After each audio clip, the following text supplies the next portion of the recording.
doctor Rovira me ha puesto en una posición de la que no me voy a poder mover por subordinación. Él se ha formado en el Senado de la República desde sus inicios. Y yo he sido formado en la Cámara de Diputados, a la que él generosamente ha calificado como la Cámara Caliente. Como la Cámara Caliente tiene algo que ver con el infierno, me voy a desplazar a la zona de abajo porque los que hemos sido expulsados del paraíso padecemos de fotofobia. Entonces, con su permiso, me voy a ubicar en el lado nocturno de este espacio, porque si no, no podría hacer mucho. Desde el podio, desde el estrado, no se puede ver la pantalla que ustedes van a ver. Entonces, el doctor Rovira además me ha hecho trampa porque él expuso lo que yo tenía que exponer. Él ha abordado el procedimiento legislativo, que era mi tema, pero como hay que estar preparado para todo en el Congreso, porque nunca se sabe por dónde van a venir los golpes, tengo también algunas cuestiones adicionales que exponer que espero que les sean de utilidad. En particular, porque si me centrara en el proceso legislativo, probablemente los aburriría soberanamente, ya que el doctor Rovira lo ha hecho muy bien, y ustedes podrían concentrarse en la parte periférica del proceso legislativo, que es como llegar a un bosque y concentrarse en la hojita de una rama, de un árbol, y perder de vista el bosque. Entonces, lo primero que es importante señalar es que el procedimiento legislativo natural y obviamente tiene que ver con el proceso de aprobación de una ley. Y cuando hablamos de ley, lo primero que podemos pensar es que es una fuente de orden, es una fuente de interdicción, es una fuente de restricciones que la empezamos a conocer desde que nacemos. Desde nuestro nacimiento estamos expuestos a una relación antagónica entre el deseo y la ley. El infante desea y el padre y la madre interdictan, le dicen qué pueden querer y qué no pueden querer. Cuando ustedes como legisladores asumen la posición de quien dice qué es la ley, deben definir con claridad qué es lo que se puede desear y qué es lo que no se puede desear. El pueblo, a través de ustedes, va a conocer cuándo puede mamar de la teta, como en el caso del infante, que se relaciona con el seno de la madre, y cuándo no debe acceder al seno de la madre. Esa distinción es la que permite que en algunos casos estemos en la posición de la ley del deseo, y en otros casos estemos en la posición del deseo de ley. ¿Cuánto deseo de ley tenemos de manera que la ley del deseo no prevalezca en una sociedad que debe ser ordenada a través del Estado? Entonces, la posición de ustedes es la posición de quien tiene que decir cuál es la forma de acceder al deseo. Cómo desear mejor la ley. Esa ley que permite que haya mayor orden en nuestra sociedad. Si pudiera, por favor, Carlos, pasar a la última de las láminas. La última, que es donde terminó el doctor Rovira. La última. En este diagrama ven ustedes la integridad del proceso legislativo al que ha hecho referencia el doctor Rovira. Tenemos una sección original que es la presentación, tenemos la zona circular donde está el estudio en comisiones, luego del estudio en comisiones el pleno, del pleno pasa la autógrafa del presidente de la República, luego regresa al pleno también la reconsideración. Eso es lo esencial, eso es lo básico que ha indicado el doctor Rovira. Cuando nosotros nos concentramos en las diferentes fases o etapas del proceso legislativo podemos cometer un grave error. Creer que decir la ley puede hacerse simplemente siguiendo los pasos. O sea, si yo cumplo con lo que dice la Constitución, si yo cumplo con lo que dice el reglamento, basta que yo haya cumplido con el proceso para que eso tenga la calidad de ley. Ahí está el primer error. No es lo mismo llamar ley como ley a algo que es aprobado válidamente, a que algo a lo que yo llamo ley tenga la calidad de ley. Esa es la diferencia entre la forma y la sustancia. Entonces, para que una ley tenga la calidad de ley, debe reunir ciertos requisitos de carácter cualitativo y no solamente basarnos en que se ha cumplido cada una de las etapas del proceso. Por eso es que cuando hablamos del proceso legislativo tenemos que referirnos a un tema aún más amplio, mucho más denso, que es la cuestión de la naturaleza de un proceso y la finalidad que cumplen los procesos para cumplir un objetivo, una meta de carácter corporativo. Carlos, por favor, hacia la lámina número 8, donde hay un diagrama de las relaciones en el estado, más. Otra, siguiente, siguiente. Esta es la situación en la que nos encontramos en este momento. Antes de las elecciones presidenciales de la segunda vuelta, nos encontrábamos en un escenario como el que se marca en la zona superior, toda la zona superior. El sistema y el régimen político permiten, para simplificar, tres grandes opciones. La primera, en la que hay concentración de poder, que sería el escenario en el que nos encontráramos si quien hubiera ganado las elecciones presidenciales hubiera sido Fuerza Popular. Hubiera mayor concentración de poderes. El escenario inferior, que es el que aparece en la zona horizontalmente más baja, es el escenario que ha resultado y es consecuencia de la victoria del partido PPK. Es decir, un escenario donde el énfasis en el uso del régimen político supone que hay mayor separación de poderes. Hay separación de poderes frente a la concentración de poderes. Dentro de nuestro régimen constitucional, el principio central de la organización del Estado es la separación de poderes. En la medida en la que nos acerquemos más a la concentración de poderes, habría mayor peligro. No es que sea imposible, eso cabe porque es la voluntad popular y el régimen político permite que ello funcione así. Sin embargo, todo depende de cómo es que opere el sistema quienes están a cargo del desempeño de las funciones y del cumplimiento de los procesos.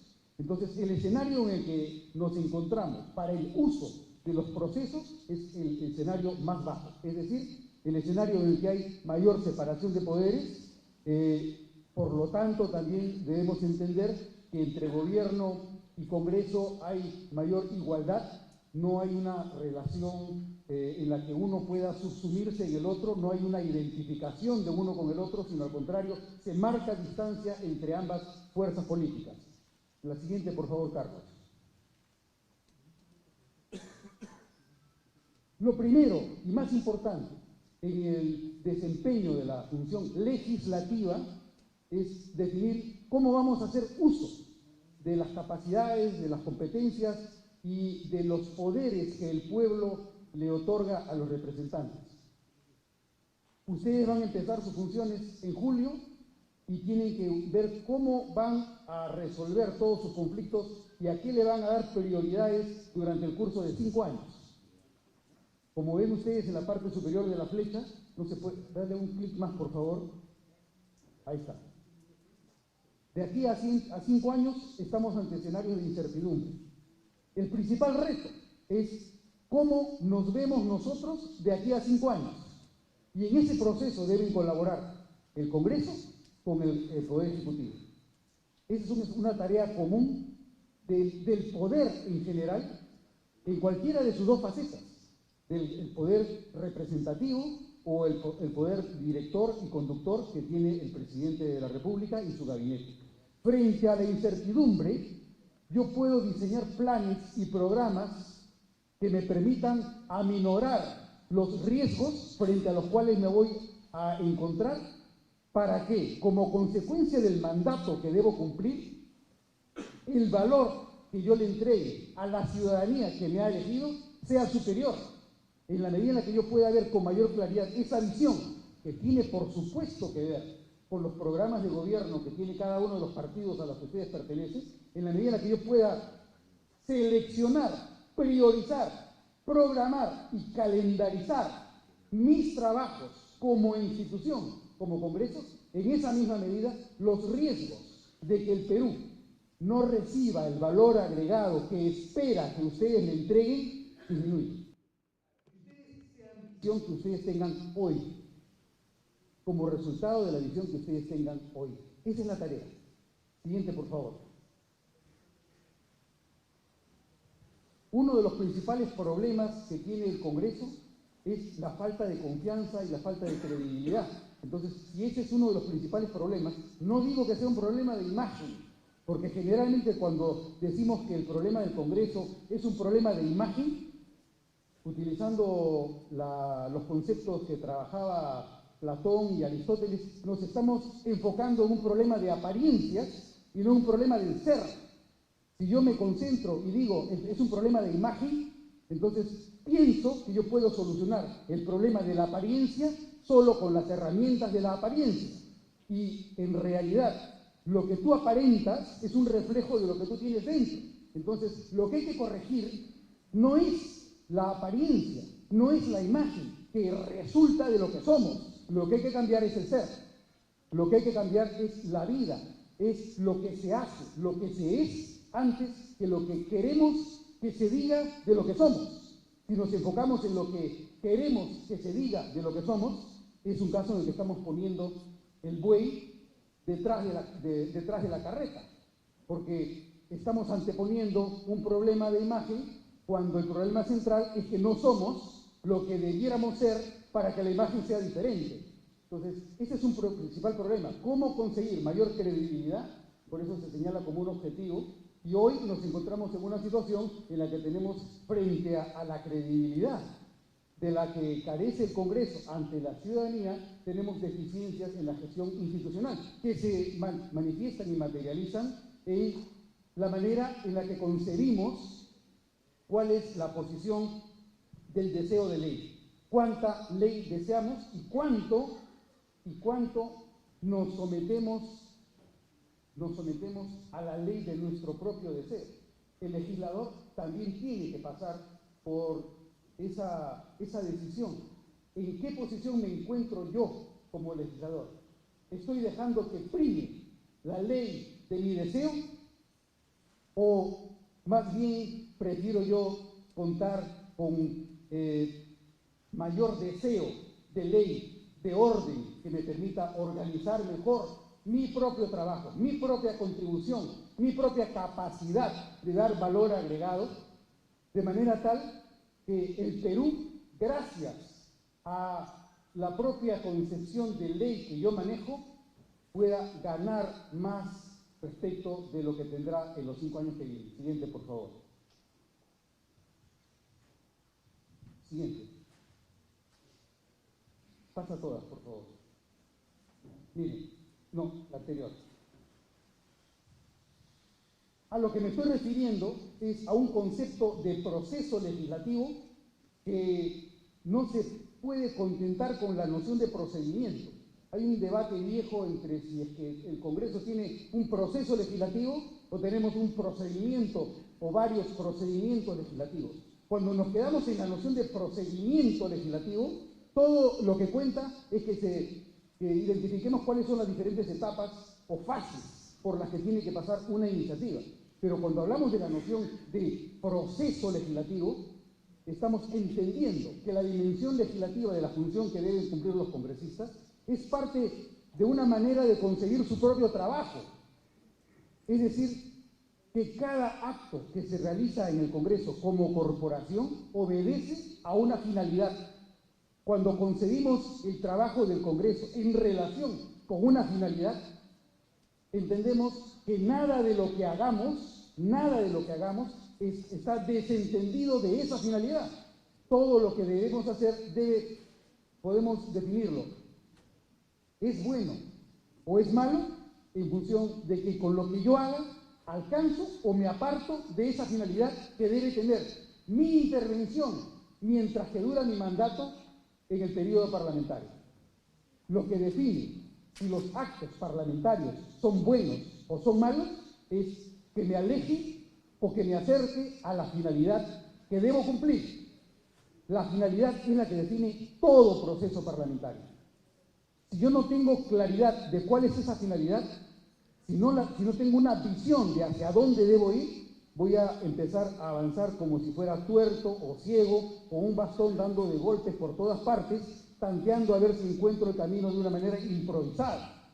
La improvisación se puede superar. En la charla que tuve la oportunidad de dar a algunos congresistas que asistieron al curso de inducción ante el Jurado Nacional de Elecciones, les mencionaba que el congresista tenía la opción de ir definiendo hacia dónde quería ir. Podía definir su propio perfil. Entonces, parte de esa tarea supone el reconocer que si yo planeo mi intervención, si yo fijo mi fin último, si yo entiendo que existe una visión colectiva para todos, donde me vea retratado como parte de mi propio grupo, en esa misma medida mis esfuerzos serán más fructíferos. En esta lámina lo que estamos viendo es algunas de las ventajas que tiene el conversar desde un inicio respecto a si tenemos o no tenemos una visión colectiva y compartida por todos, de manera que sepamos qué Congreso es el que va a resultar dándonos un Perú mejor en 5 años más. Esas son las ventajas de actuar de una manera prospectiva. Podemos contar con algunas ventajas como nuestra eficacia política nos anticipa el sentido hacia el que nos dirigimos. Si no tenemos un plan, si no tenemos una visión, no sabemos hacia dónde nos estamos dirigiendo. El plan estratégico, o sea, la visión prospectiva del Congreso, nos introduce en una cultura donde programamos nuestros recursos. El Congreso durante 5 años va a contar con recursos financieros del Estado. Los congresistas van a tener personal, van a tener viajes. ¿Cómo vamos a definir cuántos viajes, cuánto personal y qué carga de trabajo le vamos a dar a nuestro personal, de manera que los usos de que disponemos y que administramos sean más productivos, sean más eficientes? Eso también es parte de contar con un plan donde me sitúe como legislador dentro de la función que me corresponde en estos 5 años. Contar con un plan estratégico también me permite mejorar la capacidad para cumplir nuestra tarea representativa y agregar valor público en los procesos legislativos y de control. Porque si yo priorizo mi agenda, digo, me interesa que en estos 5 años prioricemos estos y estos temas, o distribuyamos las prioridades. En el primer año yo voy a enfatizar en estos temas, en el segundo en estos, en el tercero, en el cuarto y en el quinto. Si priorizo, si me organizo desde ahora, es muy probable que yo tenga mayor control respecto a lo que yo voy a entregar. Y es más, si yo realizo el esfuerzo de programar mi trabajo, yo también voy a poder demostrar a la comunidad qué cosa es lo que estoy avanzando. ¿Por qué? Porque voy a contar con indicadores. Si yo defino, en el primer año yo me propongo realizar tales y cuales actividades, al final del año evalúo, ¿cumplí o no cumplí? ¿Qué le enseño yo a la sociedad?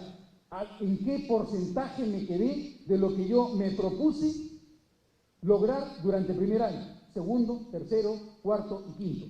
El trabajar sin indicadores es una herramienta de menos que ustedes tienen para poder demostrar objetivamente a la comunidad, a los medios de comunicación y a quien fuera, sobre los avances que se tienen en el desempeño de la función representativa y, por lo tanto, en el desempeño de la función legislativa. Pero eso supone concebir el proceso legislativo no como una sucesión de etapas o de pasos que, si se cumple, me van a permitir tener a mí una ley. Van a poder tener una ley, pero nuevamente, una ley procesalmente válida, aunque sustantiva, material y cualitativamente deficiente. Entonces, el reto es cómo mejorar la calidad de la ley cuando desde el inicio puedo tener una visión diferente de lo que debe ser una ley y de lo que no quiero que sea ley, o con lo que me tendré que resignar que sea, porque es imposible controlar una cultura dominante dentro de la sociedad en la cual se encuentran cada uno de ustedes. Todos somos parte de una misma cultura y ustedes representan no otra cosa que esa cultura que se ha tomado de la sociedad como una muestra y la han puesto en el Estado. Los representantes representan estadísticamente la cultura de la comunidad. Por lo tanto, vamos a ver que se traslada también de la sociedad los impulsos del trabajo que se realiza con un criterio clientelista, rentista, mercantilista. Lo van a ver, pero esa es una amenaza que puede ser controlada si caemos en cuenta de cuáles son los costos que representa dejarnos llevar por un criterio clientelista, rentista o prebendario o patrimonialista, como suele definirlo la teoría sociológica. Entonces, siguiente, por favor. En el proceso de elaboración del plan estratégico que se ha realizado en otras ocasiones, se ha contado con asesoramientos que van desde la elaboración de un proyecto, luego pasa por los asesores de las bancadas, finalmente llega a las comisiones, llega a la mesa directiva, lo aprueba la mesa y lo aprueba el pleno. O sea, esto ya ha funcionado, esto ya se ha hecho, no es un imposible inmaterial, no es un fantasma. Esto ha sido materia de una experiencia que fue la que ocurrió en el periodo del año 2001 al año 2006.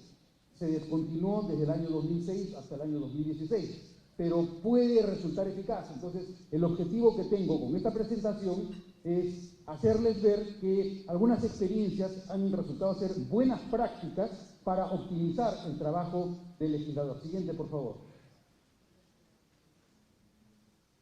Siguiente. Estos son algunos de los aspectos que pueden ayudarnos a entender los efectos negativos en la calidad de las decisiones parlamentarias.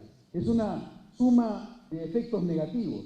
En algunos casos, la ausencia, lo más importante es la ausencia de un plan inicial para determinar cómo priorizo y cómo programo. Pero parte de ese proceso también supone la revisión de la organización del Congreso, cómo se organiza el Congreso. Por ejemplo, uno de los principales defectos que van a advertir ustedes en algún momento, más próximo que lejano, será la determinación del sistema de comisiones. La lógica que rige la norma en la que se consignan cuáles son las comisiones es una lógica basada en el criterio de ¿cómo voy a distribuir yo proporcionalmente a mis representantes, a los integrantes de mi grupo parlamentario, en todas las comisiones? ¿A cuántas presidencias debo tener yo acceso? Este criterio de definición de comisiones es altamente ineficiente, visto desde una perspectiva corporativa, porque si bien es cierto, políticamente se necesita encontrar cupos para ser distribuidos de manera proporcional entre los grupos parlamentarios, no es menos cierto que para ocupar esos cupos se necesita tiempo, personal, dedicación, y esto es todo un problema. Ustedes son 130 representantes. El número de comisiones del que estamos partiendo es 24. La pregunta es, si los ahora 4, 6, que sean grupos parlamentarios, tienen suficiente personal como para atender todas las posiciones que deben ocuparse para que el sistema de comisiones funcione. Si ustedes multiplican el número de miembros de cada comisión, que van entre 15 y 17 para las 24 comisiones, son cerca de 400 posiciones que se tienen que cumplir. Las 400 posiciones tienen que ser cumplidas por los 130 congresistas. Pregunta, ¿pueden los 130 congresistas atender la diversidad de posiciones que se exija que ustedes atiendan en las sesiones de comisión? La respuesta se la da los problemas que tienen las comisiones con el quórum. Hay comisiones como la de inclusión social, me parece, en la que el presidente de la comisión ha mandado una carta diciendo que los grupos parlamentarios deben acreditar a los representantes que les corresponde porque nadie se ha interesado en la comisión, y eso que era la comisión, si no me equivoco, de inclusión social, que tenía una de las principales prioridades del gobierno que tenemos actualmente. Entonces, hay un grave problema cuando entendemos que el número de comisiones puede atenderse independientemente de la capacidad que tenga el congresista, no solo para asistir, sino para asistir informadamente. En cada sesión de comisión, que usualmente son una por semana, deben verse determinados proyectos, que puede ser 1, 2, 3, 5 proyectos. Pregunta, ¿en qué momento el congresista va a tener tiempo para estudiar los proyectos de manera tal que cuando llegue a la comisión sepa cuáles son los problemas inherentes a las iniciativas que se tienen que debatir? ¿En qué momento estudia todas las iniciativas? En la medida en la que tienen menos tiempo, los problemas de la calidad de los resultados y de la calidad representativa que tienen los productos corporativos disminuye. ¿Por qué? Porque si terminan aprobando los proyectos de ley o los dictámenes de una manera indiscriminada, es decir, si no les resulta suficientemente relevante la participación que ustedes pueden tener en el debate, obviamente se va a aprobar cualquier cosa. Y en muchos casos, lo que demuestra la práctica es que termina aprobándose cualquier cosa, porque cuando llegan los dictámenes al Pleno, el Pleno tiene que debatir lo que debió haber quedado debatido por los grupos parlamentarios en la comisión, por insuficiencias en la calidad del debate, por insuficiencias de carácter informativo en comisiones. Para que las comisiones cumplan la misión que les corresponde, los miembros de las comisiones deben tener una participación informada. Esto supone tiempo. Y si no tienen tiempo, porque tienen que cubrir demasiados puestos, ¿cuál va a ser el resultado cuando voten una iniciativa sin saber con claridad cuáles son las consecuencias de los extremos legislativos que se están debatiendo? Entonces, este es uno de los graves problemas, uno de los primeros problemas que van a tener que enfrentar, junto con algunos otros, como que si ustedes tienen un mandato de 5 años, se necesita que haya un mínimo de estabilidad para que lo que se programa se mantenga durante los 5 años, independientemente de las variaciones que la coyuntura exija que se tenga en consideración. Entonces, uno de los principales problemas que hemos observado en la actualidad, de los últimos años que venimos sirviendo en el Congreso, es que el mandato de las mesas directivas y el mandato de las comisiones dura 1 año. Y como cada mesa directiva ingresa a ocupar estas funciones con la lógica de que tienen la capacidad de orientar la función legislativa o la de control, naturalmente cada mesa directiva va a realizar los cambios que se requieren, y esto afecta severamente la estabilidad y la capacidad de tener logros en el largo plazo. Esa lógica de que las mesas directivas deben renovarse cada año la mantenemos desde fines del siglo XIX, mientras que otros parlamentos, en particular en Europa o en algunos países en el norte, tienen la costumbre de que las mesas directivas duren tanto como el periodo legislativo. Acá se ha ideado la posibilidad de que la mesa directiva no dure 1 año ni 5 años, sino eventualmente la mitad del periodo o 2 años, primero 2 años, segundo 2 años y la última mesa 1 año. Estas son alternativas que están pendientes de evaluación para mejorar la capacidad de organización del trabajo. Siguiente lámina, por favor. Estos son los métodos que tiene el Congreso para realizar su programación. Tenemos instrumentos de programación y tenemos órganos de programación. Entre los instrumentos de programación, los más importantes para ustedes serán los programas de gobierno de los partidos con los que ustedes llegan al Congreso. Esa es su principal herramienta. ¿Cuál es mi programa de gobierno? A partir de ese programa de gobierno ya tengo un insumo que me sirve como instrumento para programar mis actividades. Con eso yo entro a la mesa de negociación, pero junto con ese instrumento también debo asumir que existe, por ejemplo, el discurso del presidente de la República que se realiza anualmente, donde establece sus prioridades, las políticas nacionales de gobierno que establece el gabinete al que se le da la investidura, o el discurso del presidente del Congreso, donde se interpreta la voluntad de las diferentes fuerzas a las que representa el presidente del Congreso. Y tenemos otra herramienta que tiene además nivel reglamentario, el Acuerdo Nacional. Yo tengo entendido que ayer el profesor Javier Iríñez les ha hecho una referencia al Acuerdo Nacional. El reglamento decide que toda iniciativa legislativa debe hacer mención al Acuerdo Nacional. ¿Por qué se incluye el Acuerdo Nacional? Que no tiene fuente representativa, porque ha sido un acuerdo al que se llegó como consecuencia de un propósito de redireccionar y de reafirmar el carácter democrático del Perú a partir del año 2000 aproximadamente. Entonces, se lo incluyó, independientemente de las motivaciones políticas que hubieran existido en su momento, existe, está en el reglamento y eso es lo que rige. Si eso es lo que rige, entonces debo darle algún tipo de valor.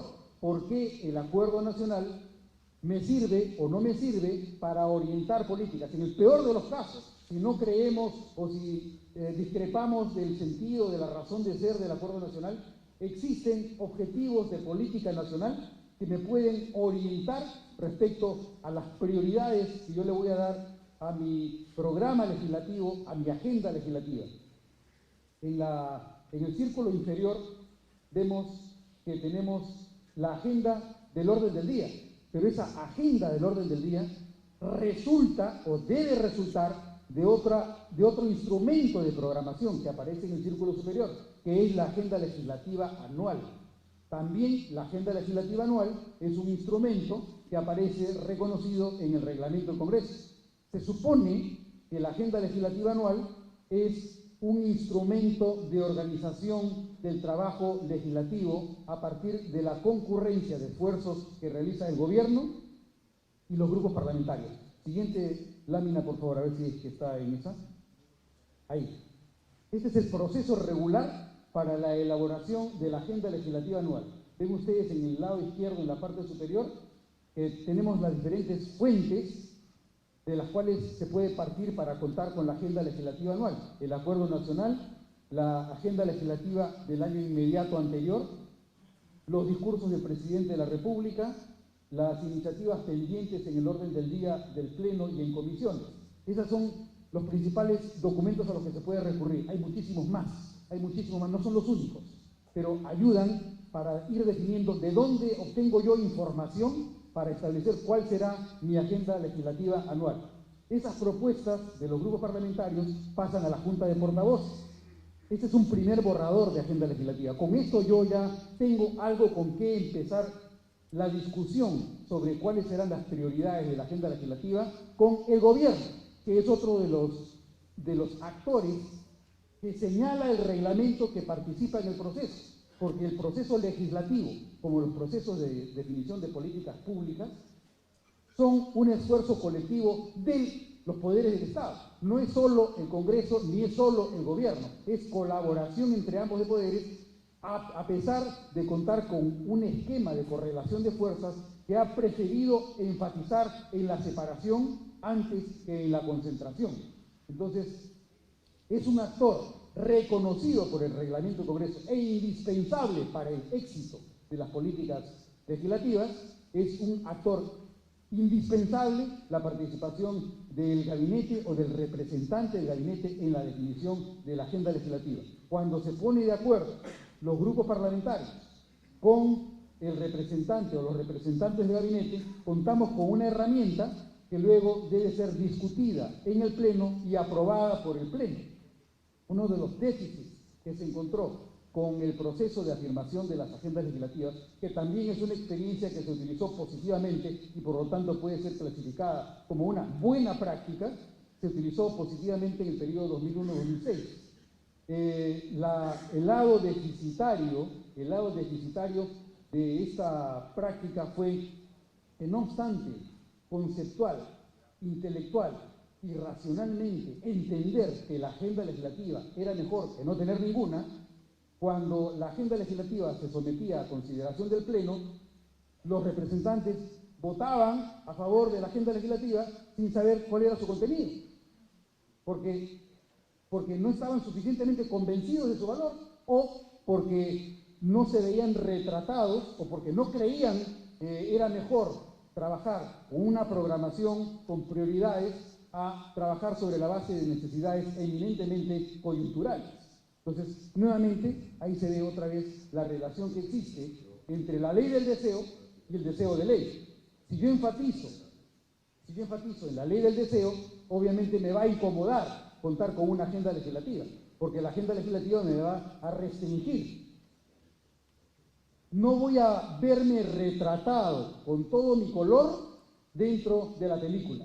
No me voy a ver retratado. Como no me voy a ver retratado, no me adhiero con convicción a ello.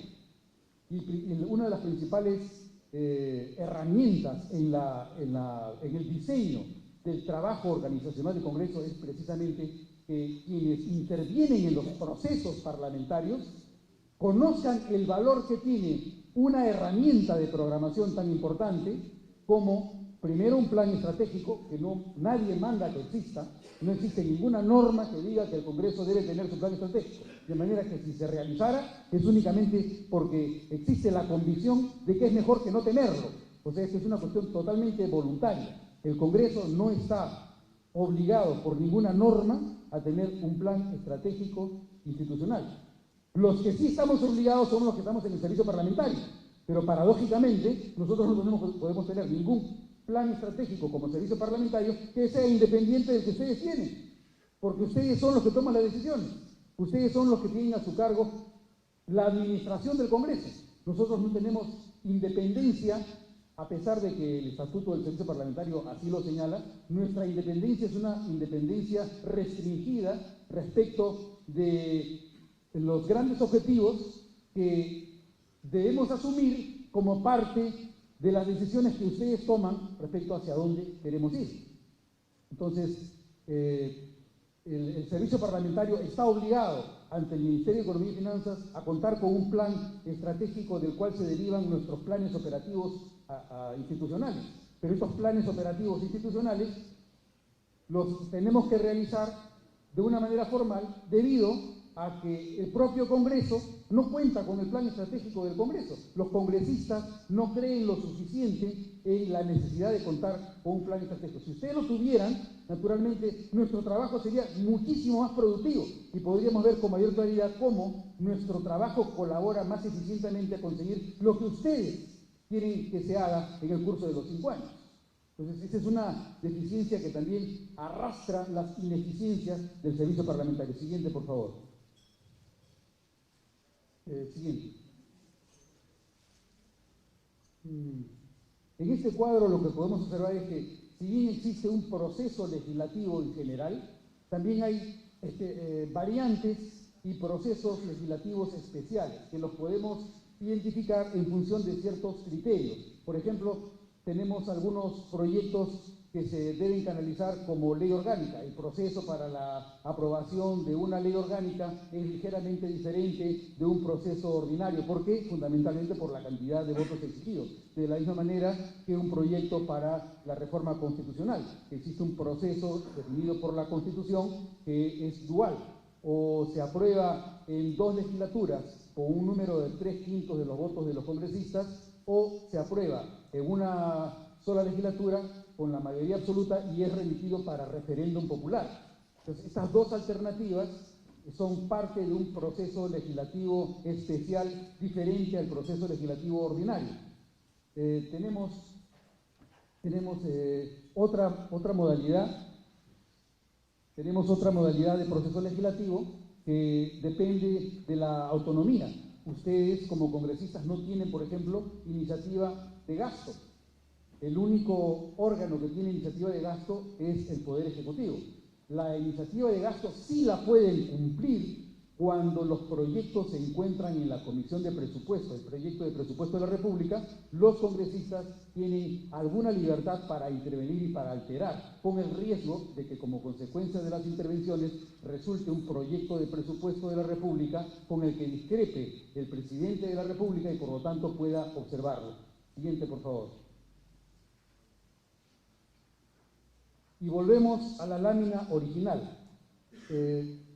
En este caso, vamos a pasar revista de una manera muy breve a algunos de los problemas que tenemos en el proceso legislativo. Vemos en la lámina que los que tienen iniciativa son el presidente de la República, los grupos parlamentarios en los que están los congresistas, el Poder Judicial, los organismos constitucionales autónomos, llámese, por ejemplo, Contraloría, Defensoría del Pueblo, los gobiernos subnacionales, los colegios profesionales y la iniciativa ciudadana. El problema que tenemos en la fase de presentación es que a la hora de diseñar los proyectos, usualmente se pierde de vista que deben tener el suficiente sustento como para justificar. Primero que todo, que la iniciativa legislativa es eficaz para solucionar los problemas que se han detectado como merecedores de una solución de carácter legal. En muchos casos se opta por la vía legislativa porque es la que puede cumplir cualquier congresista y puede decir, bueno, estoy cumpliendo con mi trabajo, estoy haciendo mi chamba. Como hago mi chamba, entonces voy a presentar mi proyecto de ley para solucionar un problema de la realidad. La pregunta ¿es la ley la mejor solución frente al problema de la realidad? ¿O existen otras alternativas no legales, más eficientes, más efectivas, más eficaces para solucionar el mismo problema? La falta de cuestionamiento que se hace el congresista a la hora de presentar el proyecto de ley es lo que genera la proliferación legislativa o la inflación legislativa, porque no hemos valorado alternativas socialmente más eficaces para que los problemas de la realidad queden adecuadamente atendidos. Ese es un primer problema en materia de presentación. Otro es el deficiente uso en la metodología. El reglamento del Congreso exige que toda iniciativa venga con un sustento constitucional y que venga con un análisis costo-beneficio. Hay algunos expertos en costo-beneficio que hacen la vida imposible a los despachos de los parlamentarios porque los niveles de exigencia son demasiado elevados. Pero lo central de la metodología de análisis costo-beneficio es que simple y sencillamente se pueda poner en blanco y negro quiénes son los afectados con esa iniciativa, que se sepa quiénes ganan, que se sepa quiénes pierden. Teniendo eso en vista, ya se ha ganado lo suficiente. No ganamos absolutamente nada cuando, saltándonos a la garrocha el requisito del análisis costo-beneficio, todo lo que se dice es la presente iniciativa no genera gasto en el presupuesto público.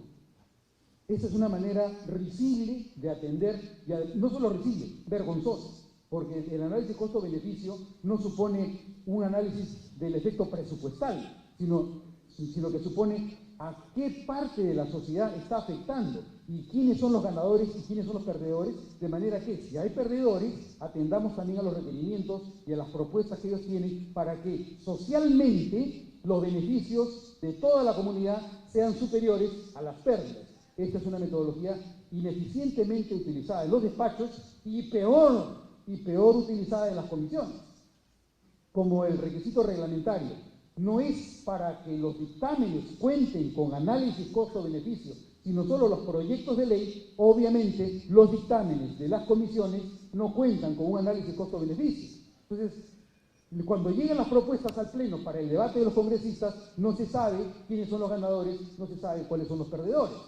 Y es más difícil la discusión, porque todo es cuestión de que, porque me gusta pues, me parece o no me parece, y ese tipo de debate se minimiza la calidad en la presentación y la comprensión de los efectos que tiene la ley.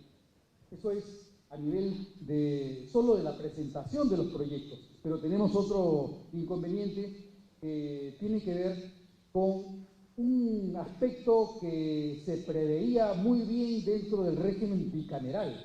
En el régimen bicameral los proyectos llegaban al Pleno.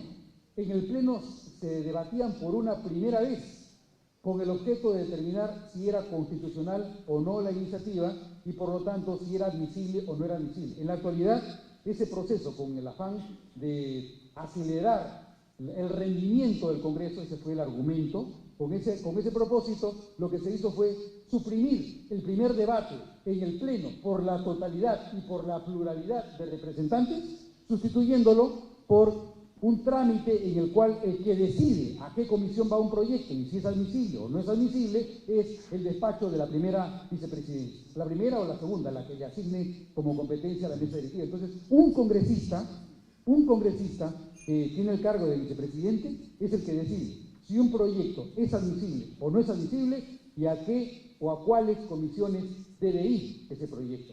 Entonces, aquí tenemos un requisito que puede hacer que efectivamente sea más rápido el proceso legislativo, porque no va a haber un debate más sobre esa iniciativa, pero a la vez que puede ser más rápido, también puede tener problemas de sesgos o de insuficiencia en el análisis de admisibilidad que el Pleno antes realizaba de una primera vista. Bueno, en realidad lo que cabría decir es muchísimo más. En el caso que obviamente ustedes requieran mayores servicios, estamos siempre a disposición de ustedes para colaborar, para darles ideas o sugerencias y escucharlos para tratar de encontrar soluciones comunes. No es posible que cubra todo el procedimiento en detalle, pero lo más importante que quisiera transmitirles es que todos los procedimientos, todas las etapas cumplen una finalidad y en cada una de esas etapas debe procurarse aumentar el valor público con la visión que se tiene y el criterio que se tiene de que la iniciativa, cualquiera que ella fuese, debe servir para alcanzar un fin, un objetivo, una meta que se valorará tanto más cuanto mejor sea la visión de futuro que nos dé esa iniciativa. Con esto dejo terminada mi participación, les agradezco por su atención y estoy a su servicio.